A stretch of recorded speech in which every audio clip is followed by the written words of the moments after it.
Salut YouTube, j'espère que vous allez tous très bien. On se retrouve aujourd'hui pour une nouvelle vidéo qui va être sur les associations de Furet avec mon meilleur ami Sylvain. Salut. Et Scipion. Donc c'est Sylvain qui a eu l'idée de cette vidéo et j'ai dit oui. Tout simplement parce que je trouvais l'idée assez sympa de vous faire découvrir un peu plus les associations de Furet. Donc je vais lui laisser la parole. Comme vous pouvez le voir en arrière-plan, il y a mon ancienne Savic. Que tu m'as refourgué. Voilà. Avec ses furets dedans. Donc je vais laisser la parole à Sylvain et il va se présenter et présenter ses furets. Donc Sylvain, 27 ans, passionné de furet. Donc avec moi, j'ai mon petit papy, comme je le surnomme très affectueusement, Scipion, donc qui va sur ses 6 ans. Petit zibeline sable. Voilà. Alors, pour ceux... Très gentil. Mon bébé. C'est un gizmo 2 quoi. Voilà. Donc pour ceux qui ont demandé à Sissi des nouvelles donc, de la sœur de Penny, donc voici Shoren. Alias Peppermint. Anciennement Peppermint. Oui.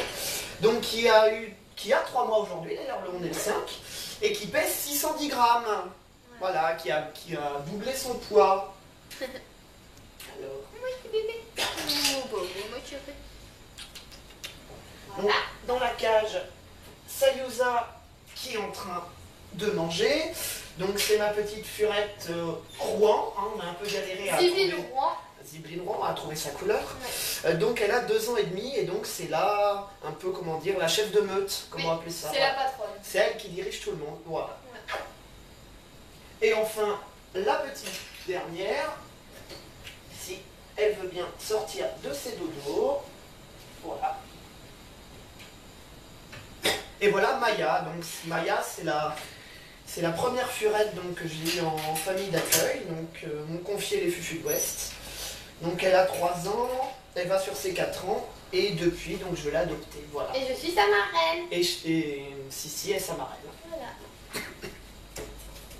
Donc voilà, une tribu presque exclusivement composée de furettes. Donc on va vous montrer un petit peu comment Sylvain a les a installés dans sa Savic. Donc en fait je lui ai passé pas mal de dodo vu qu'il était un peu à court et qu'il accueillait des furets en famille d'accueil. Donc là c'était un macama que je lui ai passé. Pose caca. Voilà, ça c'était un début d'éléphant que j'ai fait mais que j'ai eu la flemme de finir. Après il met beaucoup de draps. Voilà, le coin litière.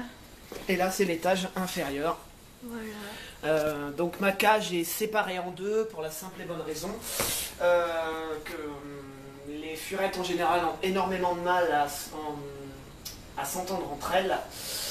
Et ma furette Rouen et la petite Shoren ne s'entendent pas du tout. C'est une amie, tout simplement, tout bêtement, qui me l'a transmise. Avant, je connaissais pas du tout cet animal, je savais même pas que le furet existait. Et puis, quand j'ai connu donc cette amie, elle avait un furet, donc Lulu. Et puis, j'ai aimé cet animal petit à petit. Et puis, après avoir longuement hésité plusieurs semaines, donc j'ai fini par adopter mon premier furet, qui avait 3 ans à l'époque, donc Scipion. Et après, tu t'es pas arrêté. Et après, à vrai dire, je pensais en avoir qu'un. Après, 3 mois plus tard, j'avais Sayusa, la petite furette Rouen. J'ai vécu pendant 1 an et demi à 2 furets. Et puis, quand je suis devenue famille d'accueil donc pour les Fufu de l'Ouest, donc j'ai eu en famille d'accueil Maya, voilà, qui n'est jamais reparti. Qui n'est jamais reparti. Qui était donc enfermé, qui avait vécu plusieurs semaines dans une cage de transport, évidemment nourri avec des croquettes de merde. Et puis voilà, et puis oui, donc du coup je m'y suis attachée. Elle est partie dans une famille, ça n'a pas marché, puisque du coup elle se sentait pas à l'aise, elle mordait, etc. Voilà, vraiment un coup de cœur pour toi. Elle se sentait chez elle, elle est restée 3 mois ici, elle se sentait vraiment chez elle. Puis du coup au bout de 10 jours elle était de retour chez moi, et puis après j'ai demandé à l'association à l'adopter, j'ai passé les procédures et là voilà, maintenant elle est toute à moi. J'attends juste sa carte d'identification. Ouais. Donc on s'est rencontrés comme ça et Et c'est à cause de moi qu'il a appris Shoren. Bah, c'est vrai qu'au départ, l'adoption de Shoren n'était pas particulièrement prévue, mais j'ai vraiment eu un coup de cœur pour cette bouboule de poil. Parce qu'en fait, il voulait venir avec moi chercher Penny. Et il savait très bien que Cartoons avait encore des furets dispo. Et ouais, bah, comme vous l'avez vu dans la vidéo, il allait repartir avec. Hein, pour lui, il allait repartir avec un furet. Et puis il a eu le coup de cœur pour la petite sœur à Penny. Donc l'ancienne Peppermint. Peppermint, Shoren, puisque Monsieur Sylvain est un geek de Game of Thrones. Voilà, Shoren Fufutéon, voilà. Voilà. Ah, elle est trop mignonne, regarde. Elle est adorable. Ah, la petite langue. Voilà. Donc Alors, Shoren qui a bien grandi depuis 1 mois, 5 semaines. ils ont pris... Elle a pris 400 grammes. Elle a doublé de poids quasiment. Ouais. Même plus. Elle faisait 270 et là elle en fait 610, 620 quoi, à peu près. Donc c'est une bonne grosse louloute. Oh oui.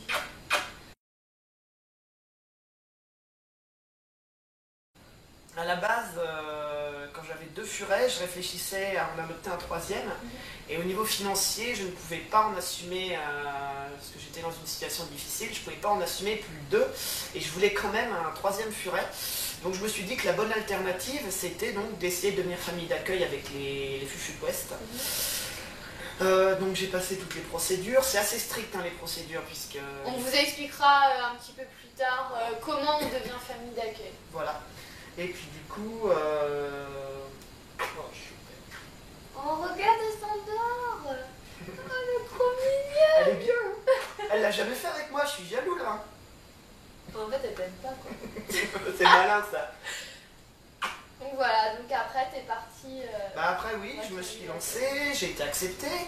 Et puis voilà, puis j'ai eu Maya, j'ai eu Choupette qui n'est jamais repartie. Et ensuite j'ai eu Tywin. Tywin, donc le petit furet...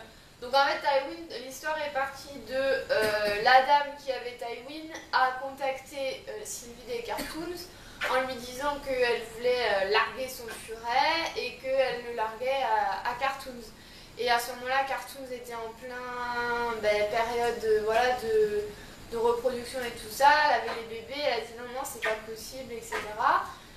Du coup, elle a partagé le message sur Facebook et moi je savais que Sylvain était famille d'accueil, donc ni une ni deux, on a pris ma voiture, on a été chercher à Cholet. Et il vivait dans des conditions, comment dire, pour être poli, pourries, particulières on va dire. Voilà. pas dans le bon sens en tout cas. Avec il y avait une merde sur la table à repasser de la dame. On est arrivé, donc déjà la propreté chez la personne c'était vraiment pas ça. La cage de Tywin c'était une cage à lapin. Il avait pour dodo un chiffon qui avait 5 cm de poussière sur son dessus quoi. Et il s'était, je sais pas, accroché sur les barreaux, enfin ouais, c'était bizarre. Puis la cage était rouillée, enfin la nourriture était par terre. Voilà, il avait des croquettes de chez Lidl, donc bref, il a été castré à 6 mois, donc vraiment la dame qui n'y connaît rien, qui ne cherche pas à connaître, voilà, et qui veut juste s'en débarrasser, puisque la dame attendait un bébé, et forcément elle avait plus le temps, puis son mari s'en occupait pas. L'excuse bidon classique. Donc voilà, donc nous sommes repartis, et en repartant... En repartant, j'ai vu le fou rire parce que j'ai vu sur sa table à repasser qu'elle avait 2 gros chiens, la dame. Type et j'ai vu, ouais, voilà. Et j'ai vu sur sa table à repasser qu'il y avait une bonne grosse merde de chien. Et je sais pas comment elle a atterri là, mais voilà, ça m'a traumatisée quoi. Et la preuve, on en parle encore quoi. Donc après, Tywin est arrivé chez Sylvain, il mordait, oui, parce qu'il sortait jamais de sa cage en fait. Et quand il sortait, c'était dans les boules en plastique, là, vous savez. Ça, pour rats. Ouais, il y en a pour furet aussi, mais c'est très très mauvais pour leur dos. Donc il mordait. T'as mis combien de temps hein, l'éduquer à la morsure 15 jours. Ouais, facilement 15 jours, 3 semaines. Hein, 3 semaines. Hein. 15 jours, voilà. Après, il est toujours resté quand même un peu... craintif. Un peu craintif quand même. Ouais.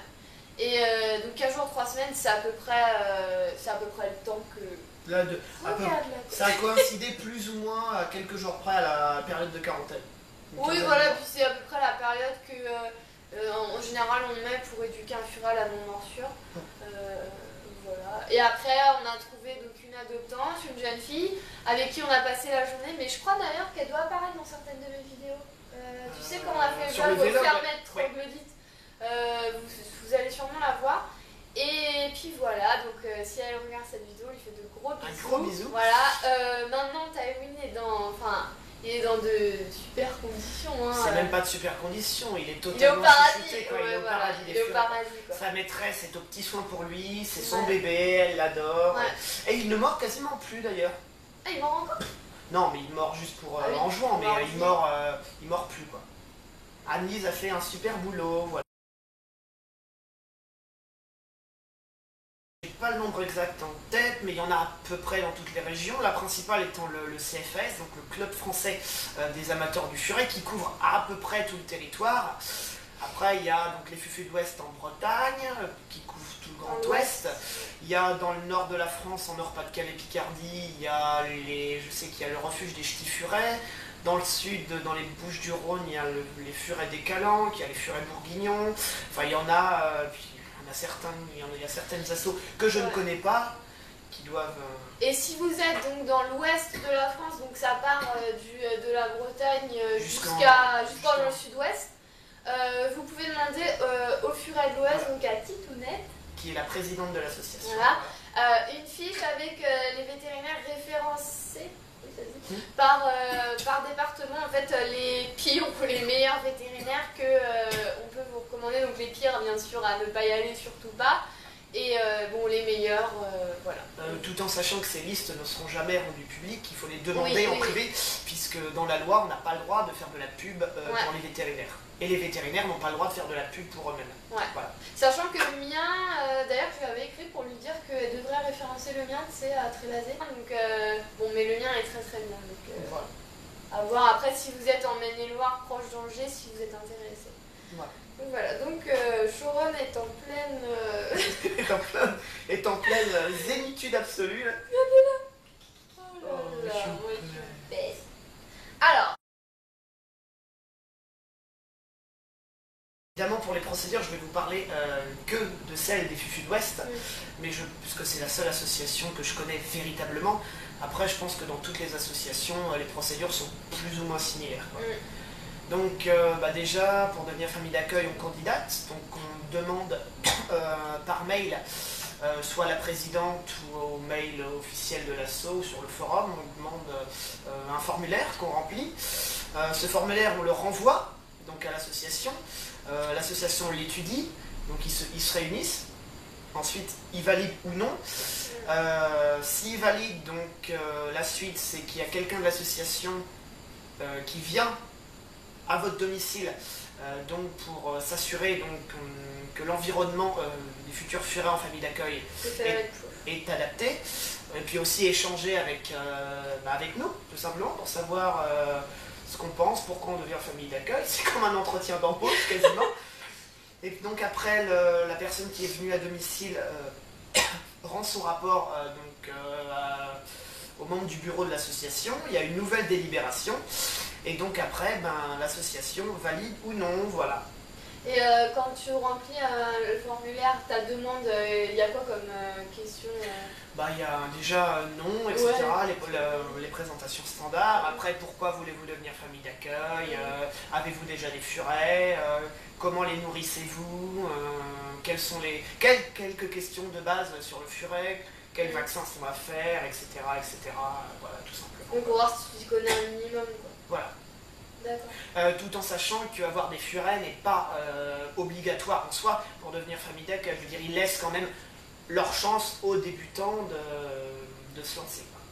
Mais il faut quand même connaître un minimum et surtout, je pense, avoir un environnement adapté. Après, les furets de l'Ouest donc ont un site et ils ont également un forum. Donc, tout en sachant que le forum, il vaut mieux aller directement sur le forum puisque le site, c'est plus une vitrine pour le forum, je pense.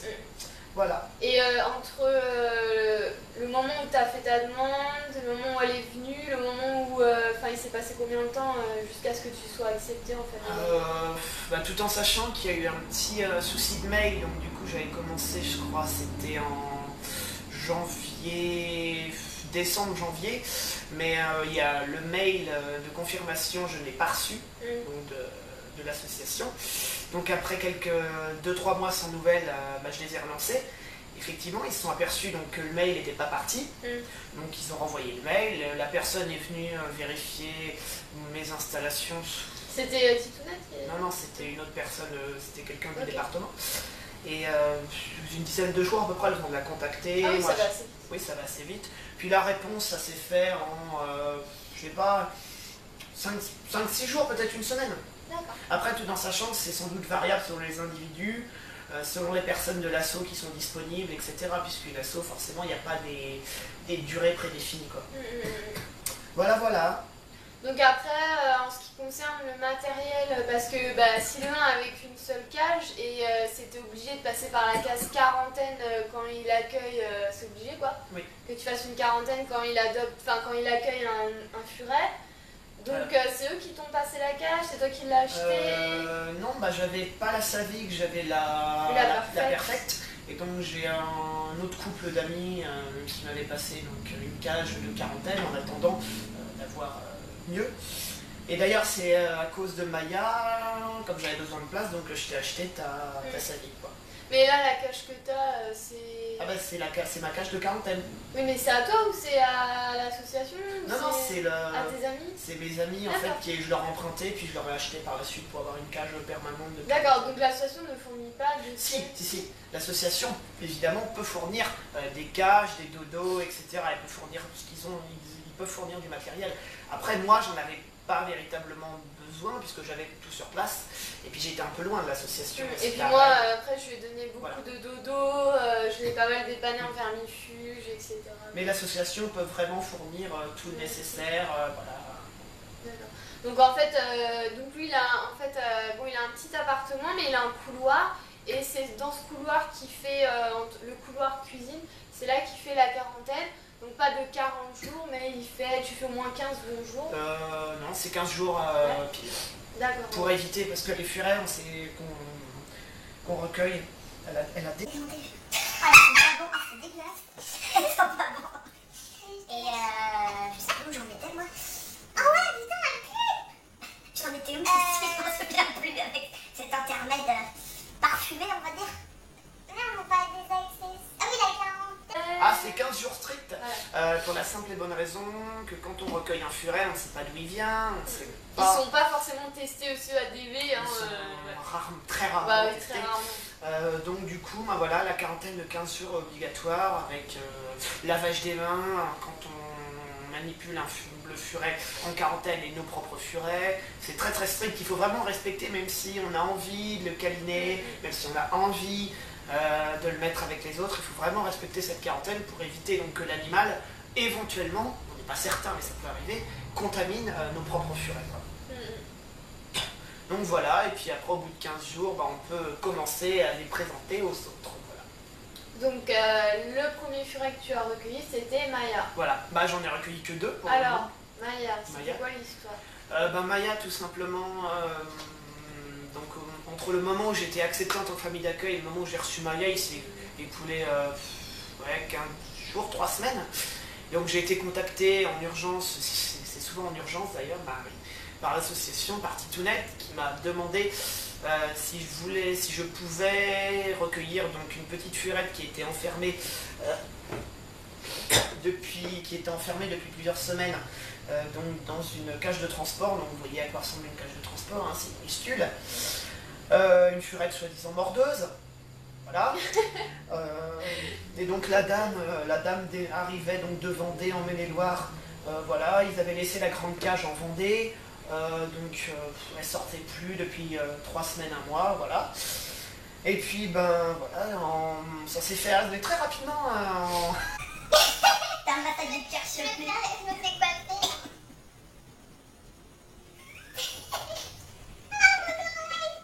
Tu me fais ticher tes oreilles. Je vais la prendre un peu. Mais très peu de temps, genre 2 jours entre le moment où j'étais prévenue et le moment où je l'ai recueillie. Soi-disant, la dame avait dit oui, elle est mordeuse, elle mord ma fille. Enfin, moi, je vous jure, dès la première demi-heure, je l'ai pris comme ça, Maya, je l'ai mis comme ça, aucune morsure. Elle m'a jamais mordu du tout. Non, voilà, elle avait des puces, voilà. J'ai eu une invasion de puces, hein, la bonne surprise. Heureusement qu'elle était albinos quand même, parce que je m'en suis aperçu au bout d'une demi-heure. Donc, tout l'appartement, tout le blanc nettoyé à 90, etc. Et donc voilà, Maya est arrivée, elle a fait la quarantaine, et puis je l'ai gardée retapée pendant plusieurs semaines, etc. Elle s'est habituée ici, je l'ai énormément couvée, sans doute un peu trop d'ailleurs, parce que voilà, comme elle avait été maltraitée. Il y avait une famille, donc au bout de quelques semaines, il y a une famille qui a voulu l'adopter, donc elle a lancé la procédure. Ces gens étaient très bien, mais Maya, c'est pas plu chez eux. C'est pas de leur faute, c'est pas de la faute de l'environnement, c'est juste qu'elle était habituée ici, elle s'est habituée ici. Si vous ne pouvez pas être famille d'accueil, vous pouvez aider l'association ou les associations par d'autres biais. Vous pouvez, par exemple, je sais que les Furets de l'Ouest vont vendre des magazines qu'ils font eux. Donc si vous vous abonnez pour 1 an, vous avez 4 magazines, il y en a un à chaque nouvelle saison. Tout en sachant que si vous adhérez à l'association, évidemment, c'est compris dans l'adhésion à l'association. Oui. C'est 15 € par an, il me semble, l'adhésion à l'association. Donc voilà, vous pouvez aussi envoyer de l'argent. Vous pouvez, moi je voulais le faire, envoyer des dodos, etc. Mais du coup, vu que Sylvain était un peu à court et qu'il est un des représentants des Furets de l'Ouest, je lui ai donné des dodos à lui. Quand Amine est arrivée, avec du vermifuge, des gamelles, donc des croquettes, donc ça l'a aidé. Donc voilà, c'est les différentes manières pour aider une association. Quoi dire d'autre? Le prix d'adoption d'un furet, le prix standard c'est 160 €. C'est 250 € quand c'est un couple. Ça peut sembler cher par rapport au furet c'est clair, non? Ça peut sembler cher par rapport au furet qu'on trouve sur le Bon Coin, tu vois, à 20 €, 15 €, j'en ai même vu à 10 € une fois. Mais il faut savoir que le furet il est pucé, il est vacciné, il est éduqué. Et puis voilà, je vais prendre le cas de Tywin. 2 vaccinations, la primo et la vaccination à 40 € chacune, 80 €. Une consultation et des médocs 50 €. L'association c'est pas. Ça fait quoi? 20 parce qu'il était tombé malade en étant chez Sylvain. Donc du coup, il y a eu les médicaments à payer et l'association, en gros, a tiré 20 € dans sa poche. Quoi. Tout en sachant qu'il y a des furets qui demandent énormément qui demandent énormément plus de soins et donc qui ont un coût assez important, mais on ne fait pas payer un furet plus cher que 160 €. Donc en fait, les Furets de l'Ouest sont un forum, donc vous pouvez y aller, et il y a tous les furets en famille d'accueil à adopter, quand ils sont adoptés, ce qu'ils deviennent. Donc si ça vous intéresse, je vous mettrai le lien en barre d'infos. Voilà. Je pense qu'on a fait le tour des associations. J'espère que j'espère que vous en aurez appris pas mal sur les associations et en tout cas les Furets de l'Ouest. Et voilà. Voilà, je voulais. Ah tiens, oui, j'ai oublié. J'avais demandé à Sissi avant de faire cette vidéo si je pouvais faire passer un petit message qui dépasse un peu le cadre du furet, puisque je ne vais pas parler seulement des associations de protection du furet, mais je voudrais rendre hommage aussi à tous les militants, les sympathisants, tous les activistes des associations de protection animale, donc que ce soit le furet, puisque c'est le sujet de notre vidéo, mais après ça peut être toutes les espèces, ça peut être contre la corrida, contre la vivisection, contre la fourrure, contre les conditions ignobles et inhumaines de détention des animaux dans les élevages, que ce soit les élevages de bovins, de volailles, de lapins, de porcs, etc. Il y a plusieurs reportages donc, de l'association L214 notamment, qui ont montré que les conditions étaient vraiment... c'était dégueulasse, quoi. Et je pense également au Congo, l'association qui s'occupe de protéger les bonobos et les gorilles des chasseurs pareils de peau. Donc voilà, souvent les bébés bonobos se retrouvent orphelins et du coup il y a tout un système qui est mis en place dans des centres pour continuer à les élever avec des mamans humaines de substitution. Donc voilà, on pense à eux.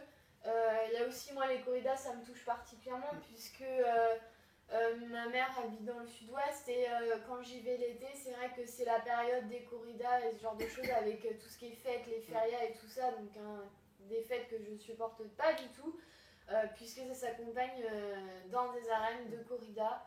Je trouve vraiment que faire ça c'est lâche et il n'y a pas de quoi en être fier.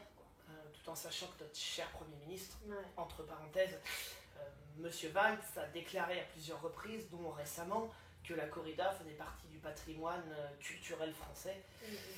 Mais heureusement, ça avance dans le bon sens, parce que quand on voit qu'il y a de plus en plus de villes qui interdisent, voilà, les petites villes, et il faut songer que de l'autre côté de la frontière, en Espagne, alors je sais plus si c'est ou Madrid ou Barcelone, ou les deux, c'est quand même les deux plus grosses villes d'Espagne, donc les nouvelles majorités municipales, récemment arrivées aux affaires, ont décidé, vont essayer du moins, de bannir la corrida donc, du territoire municipal quand même. Donc on voit quand même que les consciences, que ce soit sur la corrida, que ce soit sur les conditions d'élevage, etc., avancent doucement, mais avancent. Et ça reste quand même grâce à l'action de militants qui, sur le terrain, quand même risquent parfois leur vie, parfois sont victimes de coups, voilà, de poursuites judiciaires. Voilà, je pense notamment aux militants de l'association Sea Shepherd, je pense qu'on peut citer les noms des associations. Sea Shepherd, donc, qui travaille à la protection des fonds marins, des cétacés notamment. Et en ce moment, ils sont et sur les côtes japonaises et sur les îles Féroé, donc qui est un petit archipel au nord de l'Écosse, qui récemment est en train d'assassiner ou de tuer des baleines, des requins, je crois, des narvals ou toutes sortes de cétacés. Et sur leur bateau, ces gens-là, parfois éprennent des navires ou prennent des risques de fou pour protéger la planète, quoi. Voilà, il faut penser à toutes les espèces. Moi, je veux dire, l'être humain est un animal parmi tous les autres animaux qu'il y a sur cette terre. Et je trouve ça vraiment dommage qu'ils se comportent vraiment mal avec les animaux. Je sais plus qui disait ça, mais une société qui ne se préoccupe pas du droit animal se préoccupe encore moins du droit humain, quoi. Ouais. Donc, mais c'est assez paradoxal puisque on dit l'être humain ressent des émotions, des sentiments, l'empathie. Mais quand on en vient aux animaux, certains êtres humains et certains systèmes, on va dire, c'est pas du tout le cas, quoi. Donc faut vraiment penser, on n'est rien sur la Terre, malgré les apparences, on n'est rien dans l'univers, donc faut pas penser qu'à nous et voilà, regardez, il faut protéger ces petits animaux. Voilà, et là c'est la seule manière de porter de la fourrure, comme voilà, comme ça, la fourrure. Donc voilà, je me répète un peu, mais je voulais vraiment rendre hommage à ces gens-là que j'admire vraiment. Et puis voilà. J'espère pouvoir un jour être en mesure d'être aussi courageux qu'eux et faire la même chose, quoi, parce que voilà, ils s'investissent vraiment. Et je reviens sur les associations de furets. Ceux qui critiquent les associations de furets, notamment certains éleveurs, je pense qu'on ne va pas les citer, mais qui disent les associations, elles nourrissent aux croquettes, elles font pas du bon boulot. Donc je leur dirais simplement qu'avant de dire de la merde, il ferait bien déjà d'aller sur place, de voir comment ces associations travaillent, puisque sans ces associations, sans les associations de furets, sans le CFAF, sans les fufus de bêtes, je me demande où finirait bon nombre de furets handicapés ou malades. Voilà, on espère que cette vidéo vous aura aidé et que vous aurez appris des choses et que ça aura été une sorte de sensibilisation à la protection animale. Est-ce que tu as mentionné, je suis désolée, les portes ouvertes des fufus de l'Ouest? Ah non. Alors il y a les portes ouvertes des furets de l'Ouest qui va être le samedi 10 octobre. Donc qui va être à côté de Rennes. C'est à Cesson-Sévigné, c'est limite. Voilà, et nous si on peut on ira, donc avec Sylvain, moi et d'autres amis si on peut. Regarde comment Et voilà, donc si vous décidez d'y aller, peut-être que vous nous croiserez là-bas. Et vous verrez ici en guest star. Attention. Donc voilà, écoutez, je vous dis à très vite et puis on se retrouve pour une prochaine vidéo. Bye. Salut.